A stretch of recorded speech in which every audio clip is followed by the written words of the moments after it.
Welcome to B2B IMPACT by BDB.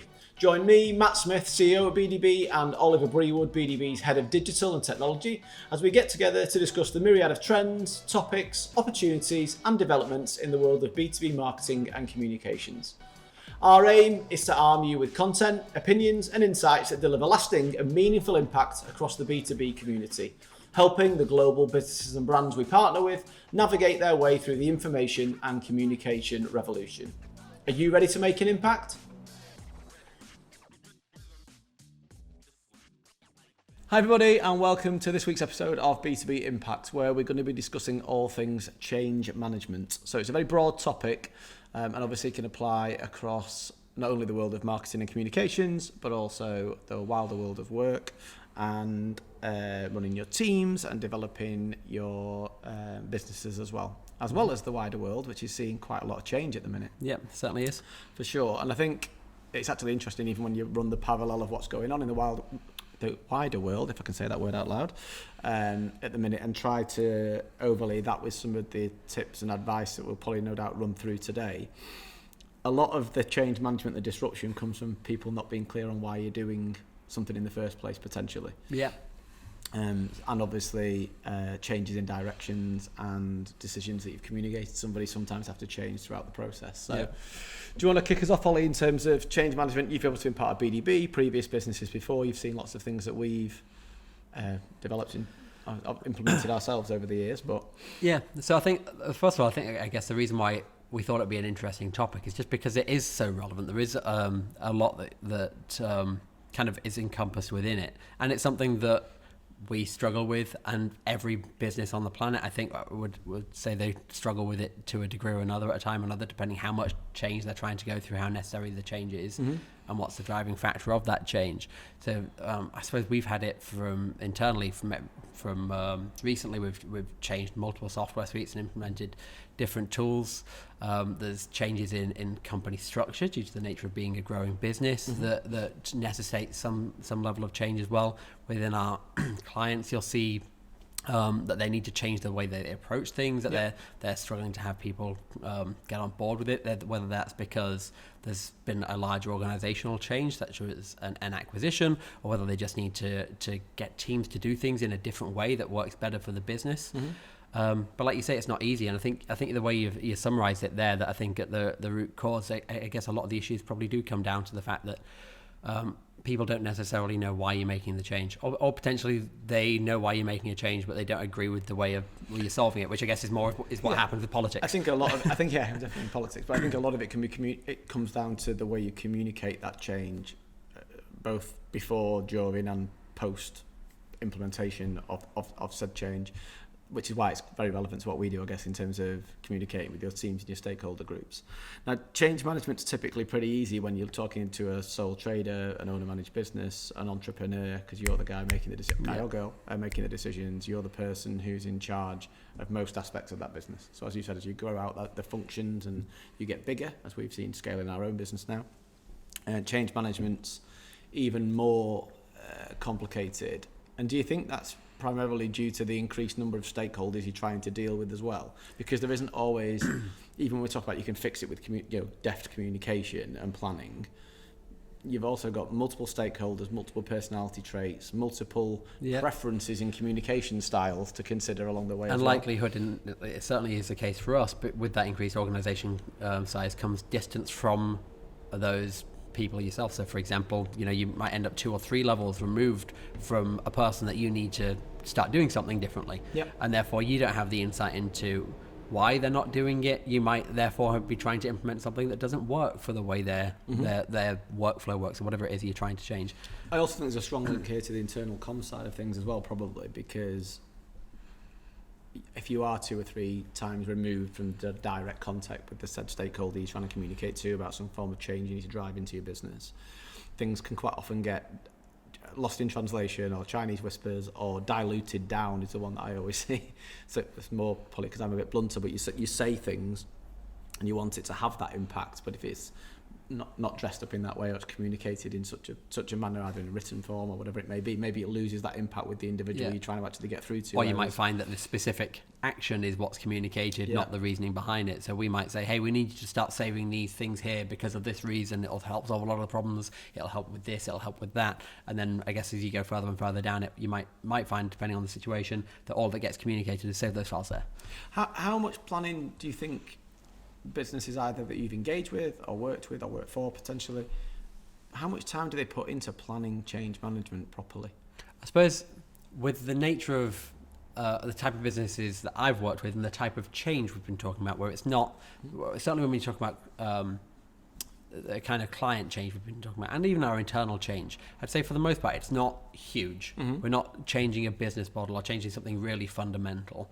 Where quite often in our world though, we do change, even if it's roles, responsibilities, job titles, structures, departments, teams. There's quite a lot of stuff, I think, when you get into change management that... True, but I'd say with some of those things that you kind of almost evolved into it. So you haven't sat down and said, hey, we need to grow a digital team, for example. Our digital team's grown out of growing client necessity, industry changes, and kind of organic growth over the last 7 or 8 years. Whereas I suppose what we're thinking about here is something more where we sit down and said, hey, we need to make this strategic change because that's going to be better for the business for some reason.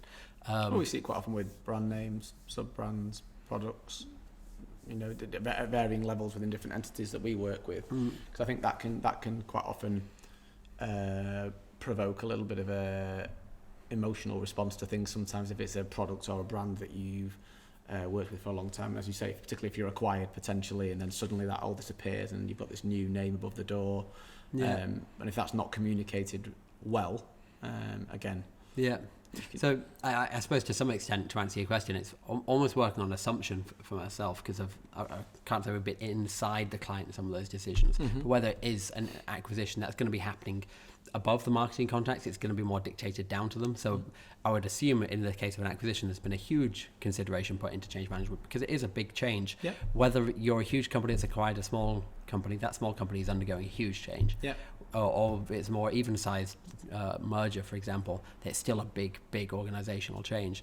I suppose when we're talking about something at the, I won't give an example, but at the smaller end, it probably requires less planning, but probably still in many cases more planning than has actually been putting into it. Because I think you can realize, just as a simple example, where we've rolled out new software in the last sort of 6 months to the team members, in hindsight, it's easy to sit down and go, oh yeah, well that's really obvious. Why didn't we put together that guide from the beginning? And if we'd had that in place from the beginning, then it would have potentially made people's lives easier. I think quite often it's just the pace of change, and particularly in the industry that we work within, the pace of change is so fast that almost if you're not reactive enough and being seen to lead your clients or lead your contacts through the continued evolution, if you spent 6 months planning it and Kanbaning it and pulling it all together into a lovely structure, you're probably too late, which is my take on it. And that might be more the entrepreneurial mindset of wanting to be at the cutting. You want to be right at the edge with it, which I think is probably, at least the way my thought goes. I'm sure an expert in change management could disagree with us, but I would say that you need to put the right level of planning in for the actual size of the task that you're trying to do and how fast it needs to be. Like you say, if you've got an urgent issue happening right now, a quality control issue, for example, if you don't implement changes right now and you sit for 6 months planning through how you can approach this better in the future, what institutional changes need to happen to make that work, 6 months down the line you might not have any customers left that actually want to buy your product in the first place. Yeah, no, absolutely. And I guess linked to that then is heavily planning the team, the time and the resource that you invest into that change management, because certainly for a company of our size, as we've evolved and grown up, should we say, over recent years, it can feel a bit more reactive sometimes, or maybe we've been overly ambitious or unrealistic, when you look back on things sometimes, of how much time we need to dedicate to something, particularly if you're in a client-facing role as well. The client work will always come first, often to the neglect of your own business. And obviously we've evolved now, and we've got people like yourself in ops roles, and we've got different people in different functions across the business, which is kind of that natural state of growing up. but looking back on some things that we have implemented and some changes we've made, I think we underestimated significantly sometimes how long something would take. I think, and there's so many reasons to do that sort of thing as well. If you think about deploying a piece of software, so we've deployed multiple pieces of software, but so we don't talk about us too much. We could use the example of like marketing automation software, which many of our clients will be using a Marketo or Pardot or things like that. Realistically, if you don't want to just use them like you're using MailChimp or another email service provider, they require a lot more thought, a lot more resources, more commitment to do it internally, more linking in with the sales team. So if you don't actually plan out how you're going to do it, and realistically, do you have those resources in place before you've acquired the software, you'll probably find that you're spending 20, 30,000 plus euros, dollars, whatever currency, per annum just to use some software the same way you could have spent 2,000 on MailChimp. Yep. And do you think in that kind of situation where you have got such a critical change to kind of the tech stack or the development, that somebody should have a dedicated kind of driver role in that seat? I think we've seen this ourselves for certain, which is that if you don't have somebody that's got a fair amount of dedicated time, whether that's their dedicated role or whether that's time that you've managed to safeguard, which is definitely a challenge in of itself, then you're really going to struggle because other work is going to take precedent. It's that whole, the Eisenhower matrix, if anybody's familiar with it. If not, feel free to look it up. But it's basically dividing the tasks that you have to do in terms of their importance versus, I think it's how critical or urgent they are. So importance versus urgency. Yeah. So you end up with the not really that like important in the grand scheme of things, but very, very urgent in order to actually, the fact that, you might have an exhibition stand, so you need your email to go out about it. It's not that important, but it's incredibly urgent because your exhibition's next week. Yeah. So you'll end up focusing on those activities. And I think that's where if you don't have your dedicated time, you're not going to get around to working on the thing that's going to be really important for the future, because all that activity is generally going to fall into very high importance. But in terms of urgency, there's not really any time pressure often to deliver it, other than generally we want to deliver this in 3-6 months so that it's better. And moving on to my favourite part of change management, dealing with like resistance, struggles, opinions. There's obviously many opinions, and certainly in growing teams and growing businesses that we deal with huge global teams. Do you think it's an inevitable outcome with change that you're always going to face that some element of negativity and resistance, probably being the right word? I think so. To a degree, you're bound to encounter one type of resistance or another. We're creatures of habit, and we know what we know, and we have our insight. And I'm not saying that you'll always get the same type of resistance, but as a very simple one, if you're used to doing things one way and somebody says, hey, now every time you save that file, we also need you to go over there and tick that box. Yeah.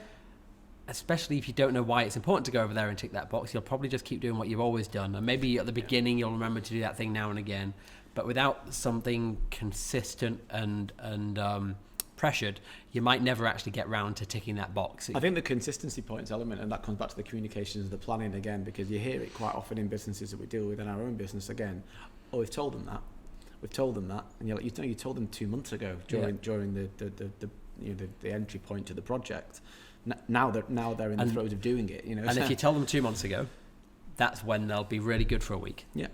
They'll go in there, they'll file it, and they'll tick the box. Yeah. Then they'll forget.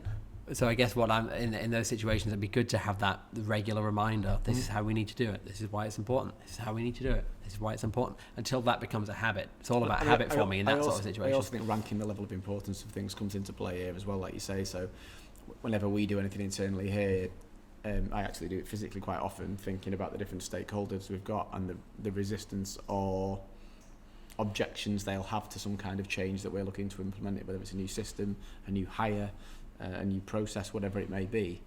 And I almost map that out in a way to work out what the resistance will be, what the objections are, and what the appropriate response is for that. And then have them kind of up my sleeve almost as FAQs at the time, but then I think that's a good approach. It also helps you challenge your own ideas to make sure that it makes sense. Because if you come up with a challenge, we should never be closed off to somebody else's opinion. If we're trying to implement a system and we want to have that box ticked, and somebody says, hang on a second, that really doesn't make sense, well, that's only going to work 20% of the time, it would be stupid of us to say, hey, well, we're still going to do that. We need to make sure we're taking on board that feedback, even if ideally it won't come late, but even if it comes late, you need to be able to adapt to that sort of information. Somebody can always come up with something you've not thought of, but I think you can cover off probably 90% of stuff by thinking in advance like that and doing that exercise. But I also think, looping back to something you said earlier in relation to not selling in, that's probably the wrong phrase, but communicating the benefit to the individual or the benefit to the business. I think quite often when you see in B2B, a lot of people will communicate on why we need to do this for the business. There's normally inherently a reason why it should benefit the individual, or why you whether it's your customers or weaving it straight back up the value chain in a way. I think I have a good example for that from the sales field. So where you've got something like Salesforce being implemented. Mm-hmm. I'll say very anecdotally, have not been in sales, I've never really had to use a CRM day in, day out. Mm-hmm. But I understand that getting the sales staff to actually be really engaged with and want to use the CRM is challenging, because a lot of the benefits, not all of them, but I'd say a lot of the benefits are really to the company. Mm-hmm. If you leave the company, they have a full record of all your contact with a given client or prospect. If you all of that therefore lives in that one system, and it means that they can keep track of things. They can help forecast when these deals are going to come in. They can forecast the size of the deals, all because it lives in that one place. It still worked technically when salespeople had Rolodexes. I suppose there's other advantages that I won't go into why having it all in a CRM is great, but a lot of it is to do with helping the company do better, helping the marketing function do better, and so on and so forth, and not as much about what the salesperson wants, which is where I know when we've spoken to Showpad, which if anybody isn't familiar with it, is a sales enablement platform. Mm-hmm. That's more focused on making the seller's life easier. It isn't about capturing the data or asking them to type information in. It's about making sure they've got access to all the right information, all the right training in a really well-structured and user-friendly way. And therefore, what I understand there is that the adoption rates versus a CRM is significantly better, because they don't have to do as much persuading, because as soon as somebody starts using it, they instantly love it and get the benefits. I'm sure not everybody, but it's got a much higher uptake rate, because it is giving that salesperson, the benefits, not just the company. Not just the company side of things, for sure. I think in terms of the next point I wrote down was celebrate wins, which can sound a bit cheesy and a bit American, but in the sense of, you run that much change in a business, or I feel like there's that much change in our business of our size, so let alone a larger business. But celebrating the successes when you have done something well when it comes to change management, whether it's completion of that new system implementation, or I don't know. I think about we overhauled our entire system, which fundamentally could have impacted everything up until recently. By that, I mean, it was quite a dramatic change what we put in here to enhance our reporting and our capacity planning and so on.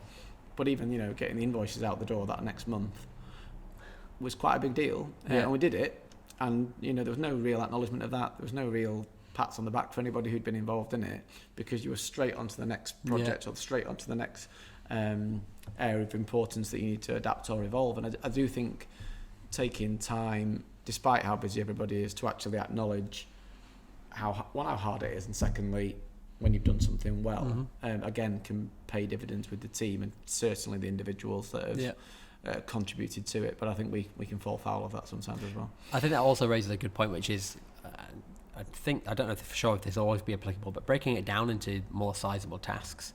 It's not start to finish, can we implement this system, or can we get this entire process working differently? Mm-hmm. There's a lot of steps along the way. So in our case with new software, it could be, hey, we've got these 2 clients set up on the new software, and because of that it's running excellently, or we have a new client on that dashboard and that's set up excellently. Mm-hmm. So we might not have every client along the way on that platform, whatever it is yet, but the steps we've taken show that it works, that that limited size project that took a month was successful. Let's worry about getting it to everybody else after that, which is I think similar to the point there around having making sure that the next month those billings go out. So it's breaking it down into smaller tasks, and then actually make sure that you're celebrating those tasks. I think once the change has been implemented in terms of it's something that's bedded in, I do think collecting that feedback and continuing to monitor the results is important, and communicating that with the team in terms of the efficiencies gained, or how many less hours you seem to be working because you've got a new system in play, whatever it may be, or how much easier you've made that task for the individual. Because again, I think you can lose sight of those really impactful results on the business, because again you've switched and you've moved on to the next thing and you're assuming it's all working better. But again, you need the right team and depth of resource to do that. Yeah. I guess one of the final points I wanted to touch on here, which is literally an opinion. Where do you stand on acknowledging failures along the way? And I'm thinking of the government here in the UK at the minute, because we had five Conservative prime ministers. We're being told each one's better than the last one who lost to the last one. No, it's a silly analogy, but it's very current in our world at the minute. Yeah. And I think the British public are sick and tired of being told, oh, this is the next shiny new version and they're going to fix everything and this is the shiny new person.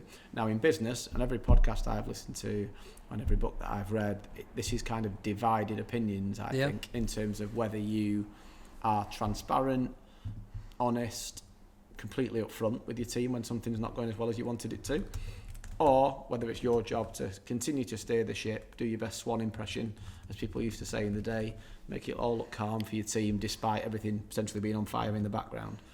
Yeah. What do you think? I'm a quite transparent person, so I was just trying to double check what the actual phrase is, but there's the fail fast, fail often, fail forward. Yeah. I don't know if I've missed any steps there. No, that's the one.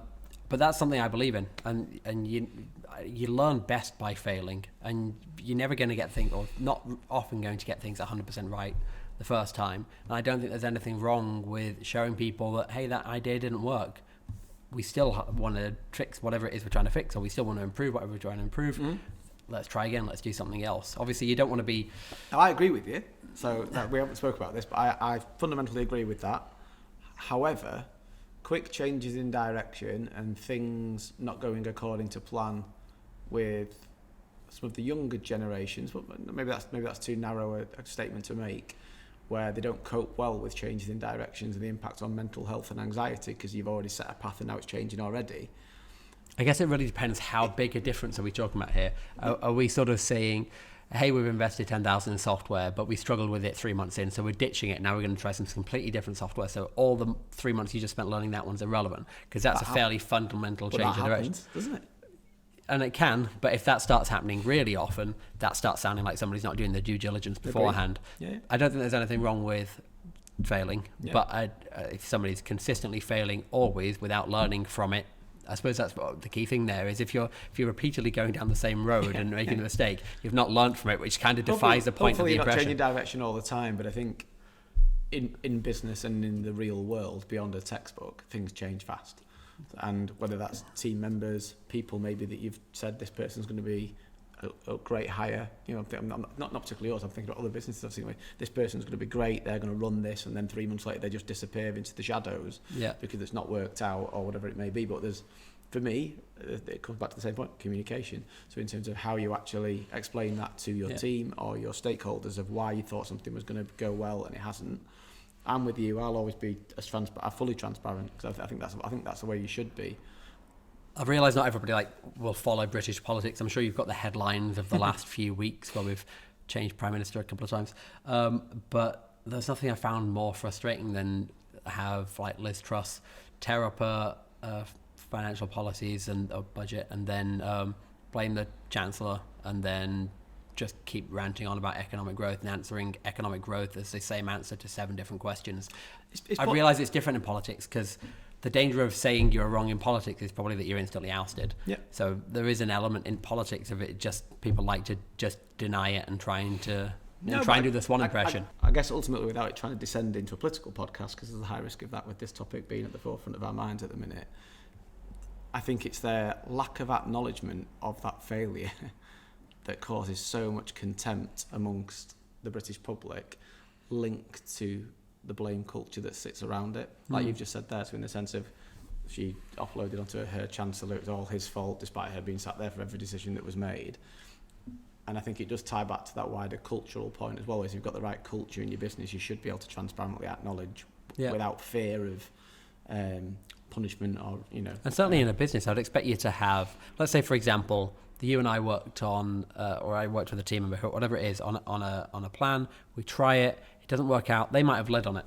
So we've got one of our team members, and they're leading on a new platform.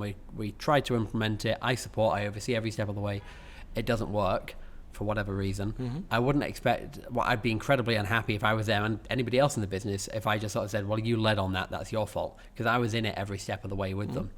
Therefore, I should be helping to stand up with them and say, look, we tried it. It didn't work for these reasons.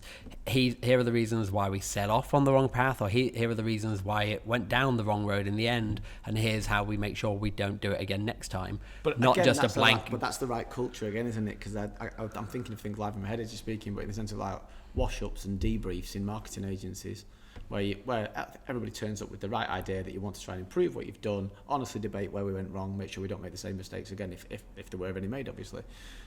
But for that person that's worked tirelessly on that project for 3 or 4 months, the emotions are probably running a bit high, and then, it's start unpicking everything that went wrong on that one. I can see why people do react the way they do sometimes to change management if it's not communicated in the right way. And I do think maybe the point to final is that consistency of that communication that we've looped in all the way through the podcast here, because I think without that consistency, you can say something in the beginning, probably don't have time to say it at the end, and you're running a bit too pacey through the process, aren't you, really? Yeah, and then it'll just end up with ultimately failing, because I suppose it all ties back down to jumping off on another tangent, behavioural change. I mean, think about how many like anti-smoking efforts there have been, and obviously I'm assuming they're working to a degree, because I feel like I see less smokers these days, but it's been 70 odd years of trying to push away from smoking. There's a huge, I know there's an addiction element there that's a bit different, but it still requires a huge behavioural change. I think a big part of quoting something like that is habit, but we're habitual creatures and everything we do is habit. So whether it's you're scrolling, you're on your Instagram and TikToks or whatever it is these days, I had a conversation about that this morning. We've got all these habits that we need to change, and that's a huge reason why change management is difficult. 100%. Well, the one constant is change. Maybe we're finished with that one this week. I'm sure it's a topic that we'll continue to revisit, but hopefully that gives you a little flavour of some of the things that run through our mind and our business structure and what we see with clients in relation to change management, particularly when everything around us in the world at the minute does seem to be evolving at an extremely rapid pace. So I hope you've enjoyed the episode, and we'll see you next time on the B2B IMPACT.